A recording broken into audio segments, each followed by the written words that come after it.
I'm so pleased today to be speaking in good faith with Imam Jamal Rahman, a popular speaker and the author of numerous books on Islam, Sufi spirituality, and interfaith relations. He's speaking with me today, which I think is really significant, from the Interfaith Community Sanctuary in Seattle. And Yes. I think that says a lot. Imam, thank you so much for speaking with me. It's my joy and pleasure. Thank you. I'm just going to continue along with a group called the Interfaith Amigos, and we'll speak about that in just a minute. He's been featured in the New York Times, CBS News, BBC, and various NPR programs. He's a co-founder of and Muslim Sufi Imam at Interfaith Community Sanctuary, as I mentioned, adjunct faculty at Seattle University. He travels nationally and internationally, presenting at retreats and workshops. His passion lies in interfaith community building and activism. Maybe we should start with that interesting phrase, Interfaith Amigos. Will you explain that? Yes. Well, when 9/11 happened, there was a lot of agitation.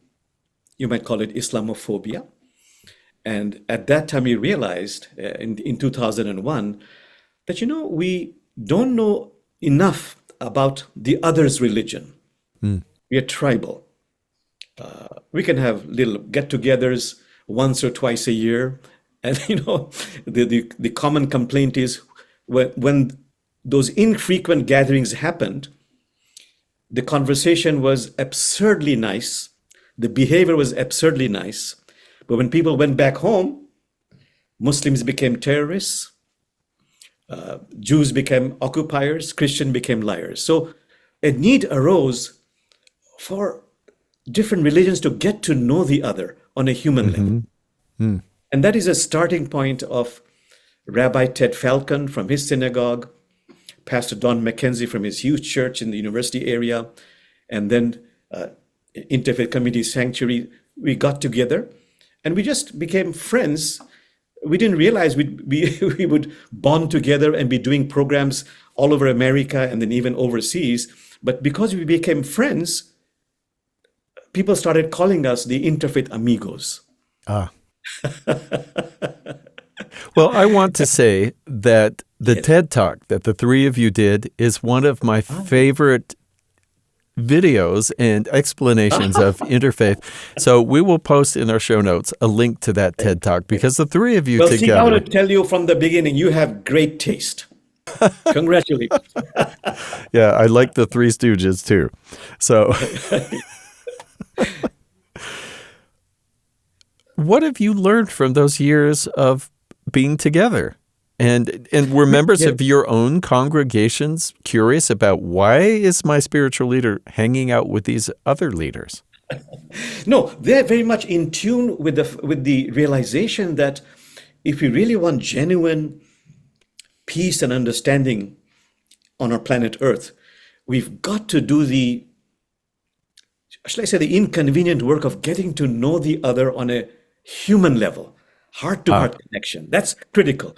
But Steve, to do that, I have to simultaneously do what is called the inner inconvenient work of becoming a more complete, developed human being, which means I have to transform my ego from a commanding master into a personal assistant. I have to purify and open my heart. So that inner work, which I know that my Mormon friends do a lot of that, that inner work is critical. And then equally critical is, Steve, the work of connecting with the other who is outside my tribe. I'm a Muslim. This is the majority Christian country. It is my sacred duty as a Muslim to bond with my brothers and sisters of the Christian faith. There are Jews here, there are Hindus, there are those who are spiritual but not religious. If I really believe in a cohesive, unified, loving, compassionate society, I have to bond with the other. Steve, of course, Mahatma Gandhi. Yes. And he would say, this was his plea, his pleading and imploring. He would say, if you really want peace in a multi-religious society, which is the majority of the world, if you really want peace in a multi-religious society, it is your sacred duty to have an appreciative understanding of the other person's religion. So you're a Mormon. It is my duty, if I connect with you, if I live in Utah or outside of Utah, I have Mormon neighbors. And by the way, I've met many Mormons who've knocked on my door, those elders, and I've loved them. So it is my sacred duty to have, and the words are, an appreciative understanding of the other person's religion. Well, that's a beautiful concept. And this is maybe just a bit of a sidebar, but you live in a place, I mean, it is the U.S., but in Seattle, there are many religions. It's maybe a little bit more open to consider others. What experience do you have when you travel and you lecture someplace where there's a very small Muslim minority and a less understanding or open majority? In the U.S., that would be Christian.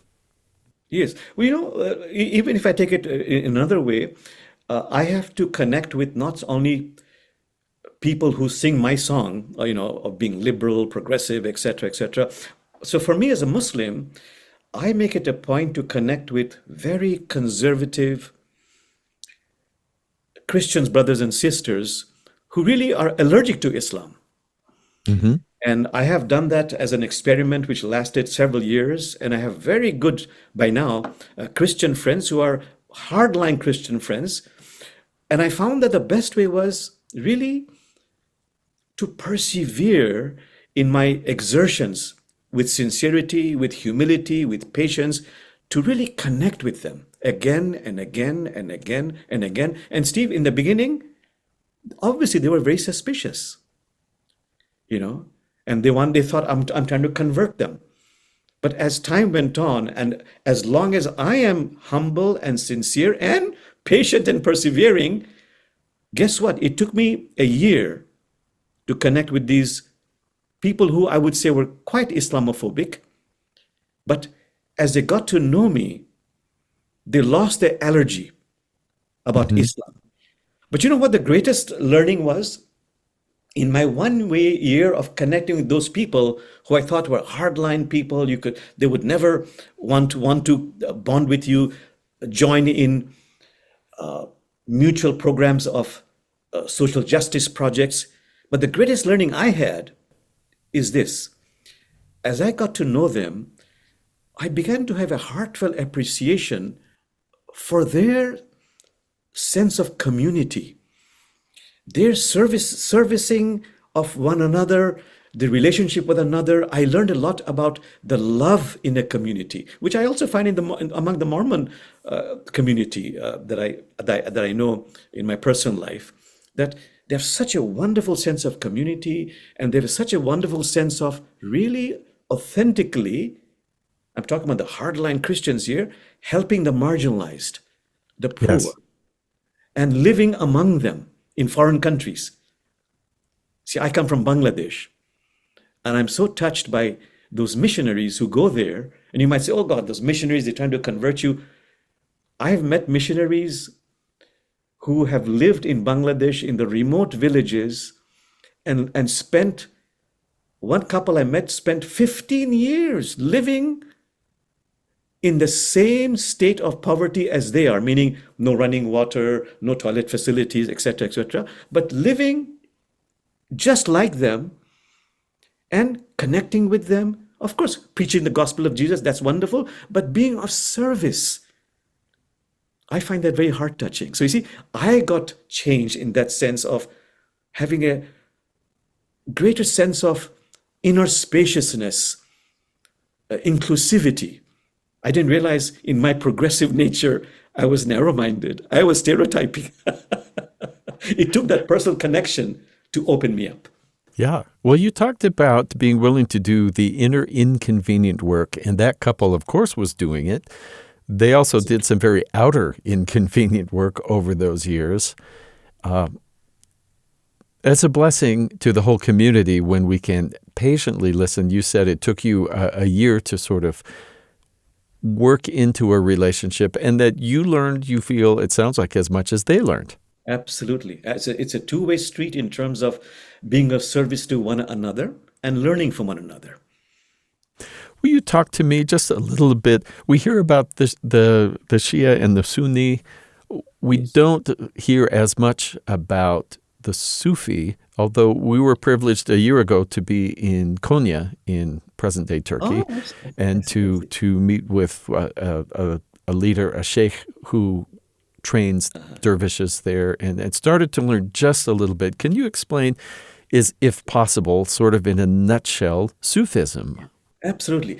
There's a big misunderstanding, even among Muslims. Who are Sufis? What is Sufism?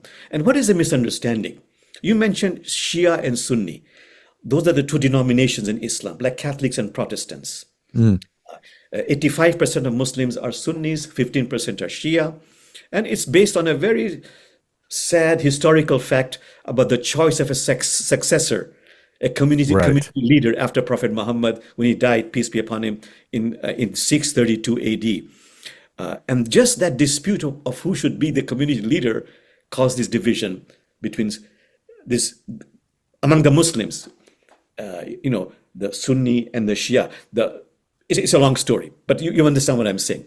But what I wanted to convey to you is Sufism is not a denomination like Shia or Sunni or Catholics and Protestants in Christianity. It is not a denomination. It is simply a heartfelt aspiration to live the religion, to live the spirit of the tradition, and not be too enmeshed in these theological beliefs and disputes that drains our energy and time.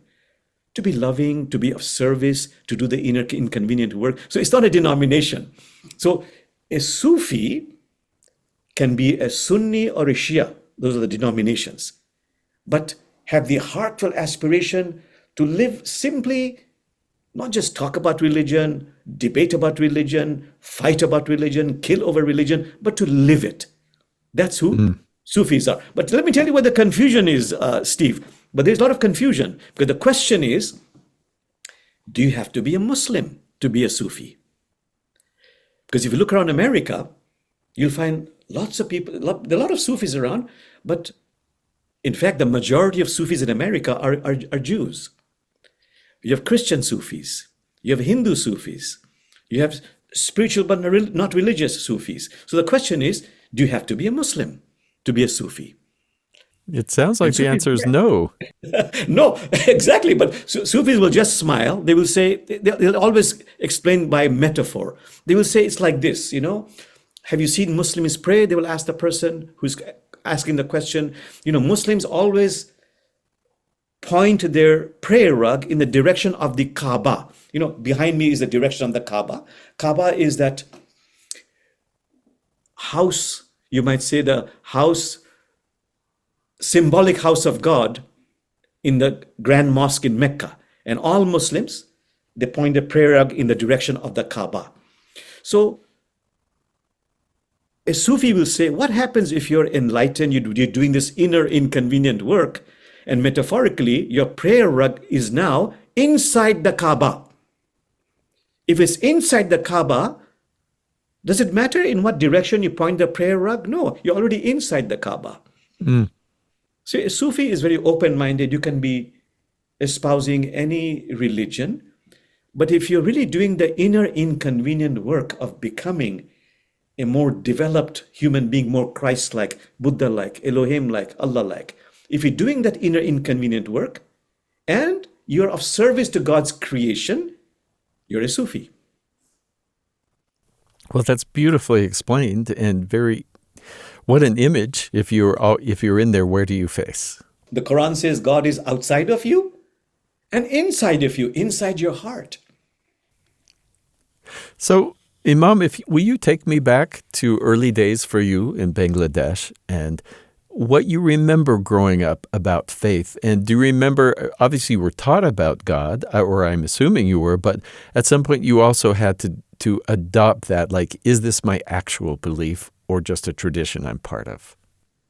Steve, I was very lucky. I don't know how God assigns people in different cultures, families, countries, but I was born into a family where I spent very little time in Bangladesh, in those days called East Pakistan, because my parents were diplomats. That's one point. The other point is particularly from my father's side, paternal side, my grandfather and his forefathers, they were wonderful healers and teachers of Islam. And my grandfather, for example, was a very well-known rural healer and preacher. You might say he was a Sufi, and I think he would call himself a Sufi, but a very learned theologian also. So I have that background of that lineage of Islamic spirituality. But because my parents were diplomats, I've lived in several parts of Europe, many parts of Middle East, depending on my father's postings. But for example, when I was very young, my parents were posted to Italy, and we had neighbors who were Catholics, and they loved us. I have a brother and also a sister, but she was not around at that time. And they would take me and my brother every Sunday for Catholic Mass. Interesting. In churches. And I have a memory of entering those churches and doing communion. And my parents would not object. My parents would just be open-minded. So because of my parents' travels, I've been to so many churches. In fact, people here, they joke and say, Jamal, you probably experienced communion more than we have, you know. As a child, I've been to synagogues, I've been to Hindu temples, and my parents were very open-minded. So because of the open-mindedness of my parents would say, I'm practicing authentic Islam. And interfaith, I was always told by my parents, interfaith is not about conversion. It is about completion. Interfaith is not about conversion. It is about completion, becoming a more developed, complete human being. And if you study the lives and the works of all the Islamic sages, and there are many spiritual teachers, like you went to Konya, you must have heard of Rumi. Yes, visited the tomb. And Oh, you visited too. Wonderful, wonderful. So I was also had the great privilege of living in Iran and Turkey because of my father's postings. And so I studied the Quran through the lens of Rumi. So because Rumi, people who say, I love Rumi so much, I love Rumi, but I don't like Islam. That is a contradiction because the bulk of Rumi's poetry is about the inner teachings of the Quran. Rumi was a very well-versed, very popular, very learned theologian. But because he was so learned, not just the mind, but the heart, when his heart opened up, and he says this is true of any person of any religion, when your heart opens up, you realize there is so much inner spaciousness. It doesn't matter whether you're a Mormon or you're a Protestant or a Catholic or a Hindu or a Muslim or a Jew or no religion.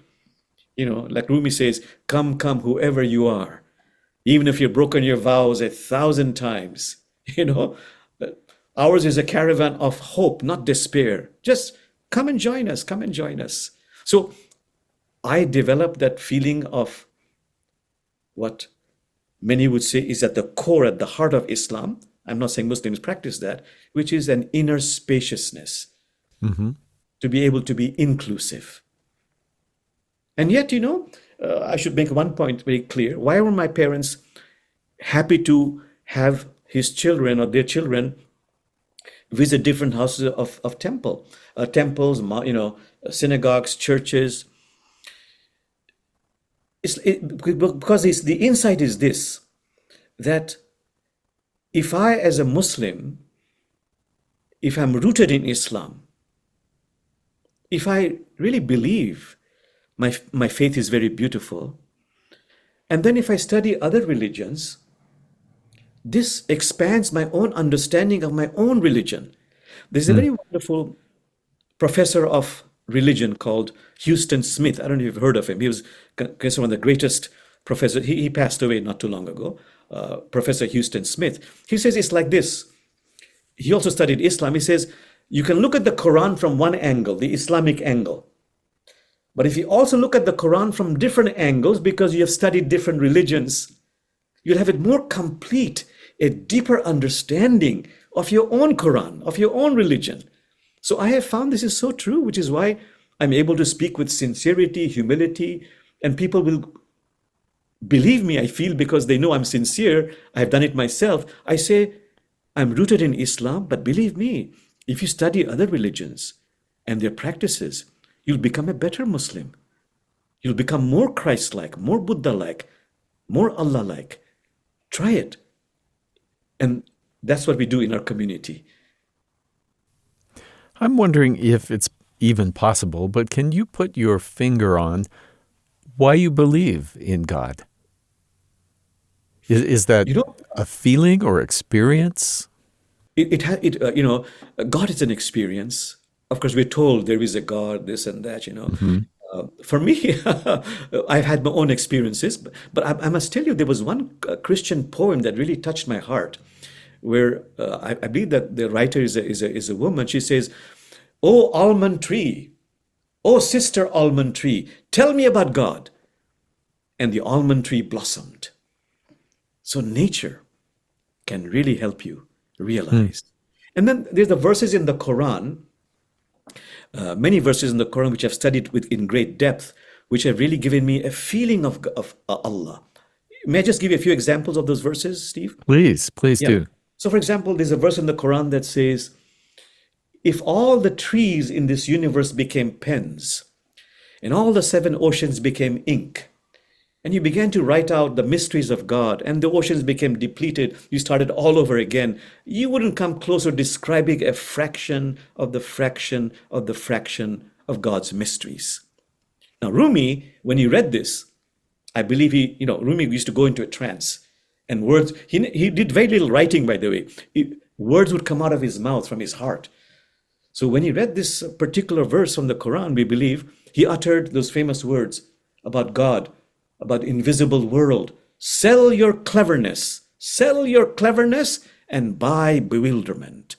Sell your cleverness and buy bewilderment. That had a deep impact on me. So when I study different religions, in Taoism they say about God, those who say do not know, and those who know do not say. So that touched me a lot. Then I studied Hinduism, and I love the saying in Hinduism, what is God? The mind cannot think it, but it is that by which the mind thinks. The eyes cannot see it, but it is that by which the eyes see. The tongue cannot utter it, but it is that by which the tongue utters. So for me, I realized it is an experience. Are you familiar with Hafiz, 14th century Sufi sage Hafiz? He says, you have to taste through your own experience what is called the glow of presence. I felt the glow of presence when my parents passed away. The tragedy of my parents passing away. In that tragic moment or moments, I felt the glow of presence, a guidance, a support, a healing, a nurturance. So for me, it's okay if people say they don't believe in God. It's an experience. You'll have to have that experience. And that's, if they say, I believe in justice, I believe in truth, to me, that's believing in God, because that's a divine attribute. It makes sense. And again, you've used so many beautiful images, and we owe Rumi for his poetic images to help us understand. But that idea of a glow of presence, I immediately can relate to both the passing of my grandparents and one of my parents, or even the births of my children. I know exactly what you're saying. Yes. And, for example, my niece just gave birth to a baby boy, and she was aglow. And, in our culture, we say, of course, a baby is born. That's incredible. But a mother is born. That's the real news. A mother is born. And in that precious moments, sacred moments, you can feel the glow of mystery, of spirit, of presence. How did this happen? I mean, sure, the baby was born, but little small hands, feet, it grows, becomes bigger and bigger. You can feel the glow of presence within and without. Imam, to be in your presence is to feel a glow. Oh, likewise, you're so gracious. I would love to ask how all these years you keep going when it may at times, or perhaps it doesn't, but I imagine that it can feel like pushing against an immovable object, and yet you push? Absolutely. Thank you for that wonderful question, because I've examined that myself. I've always wondered what gives me the greatest joy and the greatest support in times of despair. We all have our ups and downs. It's a world of opposites. So there is joy, there's bound to be sorrow. I would say two things. One is, which I really appreciate in the Mormon tradition, family. Having wonderful relationship with core family members. That is a key for me. And by grace of God, I have a very close-knit family, and every one of us is of extensive support to one another. That's one. And the other one is having good friends, genuine friends, community. Again, Mormon tradition, Islamic tradition, other traditions, to have that, what Rumi calls, please come out of the circle of time and enter the circle of love. Having that circle could be from your family and all from your friends, but it's a close-knit group with whom you can be vulnerable, with whom you can share spiritual practices. The Prophet Muhammad, peace be upon him, he always insisted, have these spiritual companions.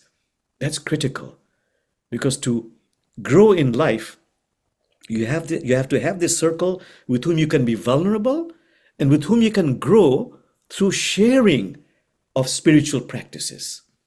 So Prophet Muhammad said, Jamal, your spiritual practices are only as good as those of your closest friends. Therefore, choose your friends wisely.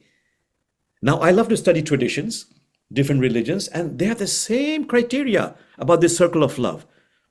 Three basic criteria. One is, Jamal, who do you have in your life? Between you and that person or persons, there is love, authentic love. That's number one. Number two is, there is trust. Trust. Because without trust, I cannot be vulnerable. I know that if I'm vulnerable, I will not be judged. There is trust there.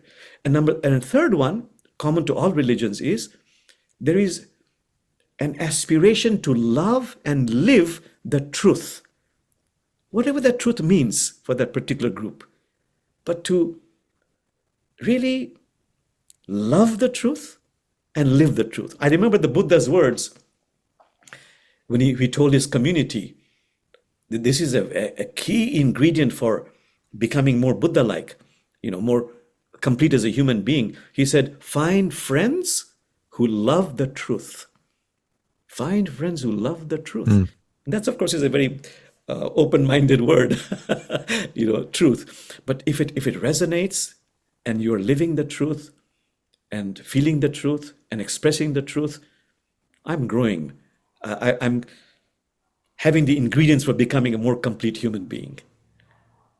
And that seems to be a foundation upon which you can keep doing the work, whether it's convenient or not.